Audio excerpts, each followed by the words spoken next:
for your input. Thank you for having me. Asante sana. Let's continue informing you about other stories developing in the course of the day. And get this, the Speaker of the National Assembly, Moses Wetang'ula, and his Senate counterpart, Mombasa Kingi, have been ordered by a Nairobi court to desist from engaging in partisan campaigns. The order was given today after a lobby group sued the two, accusing them of campaigning for President William Ruto instead of adhering to the independence of Parliament. The conservatory orders issued by the court has divided Kenyans, with some welcoming the order while others oppose it.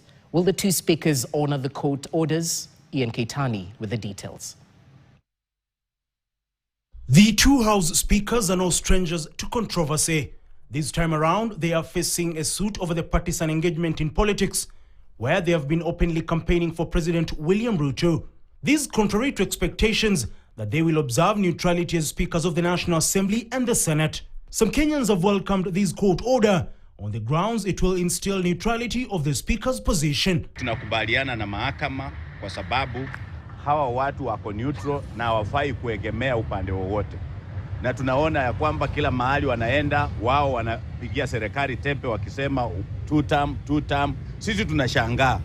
Kwani hao watu walichakuliwa kuwa neutral ama kuegemea upande wa serikali? The constitution envision it for them to be independent in words, so that they can be able to stand with the principle of impartiality in terms of decision making from the House. The order comes amid the never-ending concerns over bias by the two in advancing the government agenda in the houses they lead.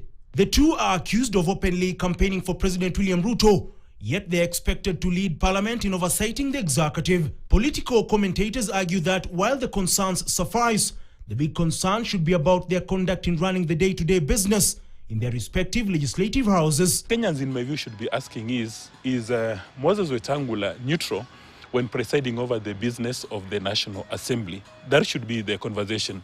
And in the unlikely event that he has not been a neutral, then he would be impeached. But outside the National Assembly, in my view, Speaker or not, you must proactively engage in politics and pursue your interest. And it's not just limited to Kenya. If you go to the US, when you talk about Nancy Pelosi, when she was the speaker, she was actually driving the democratic agenda.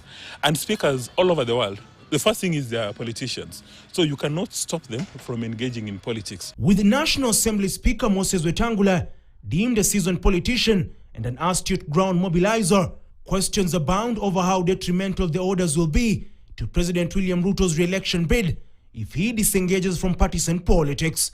Western Kenya has emerged as a crucial battleground in next year's polls. It doesn't affect it in any way, because politicians all over the world are very clever human beings, and they are very crafty human beings, and they pursue their selfish interests to the hilt. Then I wouldn't say that it is a blow to President Ruto.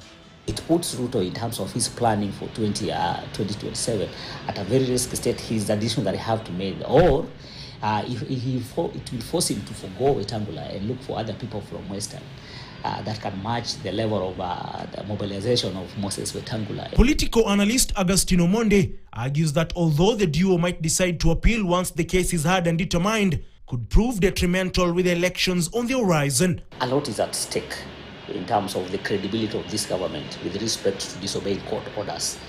And this is what the Constitution expects of them, for them to be actually neutral at all material times. I can bet my head that they'll get away over still engaging in politics without breaking any rules, without breaking any regulations, without assaulting the Constitution, because that is their inherent. Ian Keitani for KTN.